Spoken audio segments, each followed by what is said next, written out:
A K ബാലൻ സംസാരിക്കുന്നുണ്ട്. അതിലേക്ക്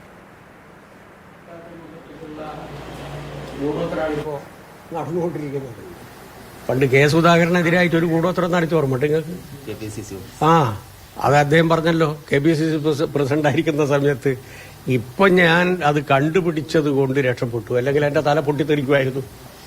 അത് ഇത് കോൺഗ്രസ്സുകാരാണ്, ജ്യോത്സ്യന്മാരെ പിടിച്ചിട്ട് അവർ ജീവിച്ചതാണ്. അങ്ങനെയുള്ള കുറെ ജ്യോത്സ്യന്മാർ അവർക്കുണ്ട്. അങ്ങനെയുള്ള ആൾക്കാരുടെ ഒരു വേലത്തിനായിട്ട് മാത്രം നിങ്ങൾ ഇതിനെ കണ്ടാൽ മതി. എന്തായാലും കേരളത്തിലെ ജനത LDFനെ വീണ്ടും അധികാരത്തിൽ വരുത്തുമെന്ന കാര്യത്തിൽ നല്ല ആത്മവിശ്വാസമാണ് ഞങ്ങൾക്ക്. ഈ BJPക്ക് നിലവിൽ സീറ്റുകൾ ലഭിക്കുമെന്ന് ഒരൊറ്റ സീറ്റും കിട്ടില്ല, അക്കാര്യത്തിൽ സംശയം വേണ്ട. കേരളത്തിൽ ഒറ്റ സീറ്റ് BJPക്ക് കിട്ടില്ല. ഓക്കെ. അതിന്റെ മറ്റൊരു വിഷയം ഈ വൈദ്യുതി കരാറുമായി ബന്ധപ്പെട്ടാണ്. 2015 കരാറുകൾ രൂപത്തിലുള്ള ഗൂഢോത്രമാണ് ഇപ്പോ നടന്നുകൊണ്ടിരിക്കുന്നത്. പണ്ട് കെ സുധാകരനെതിരായിട്ട് ഒരു ഗൂഢോത്രം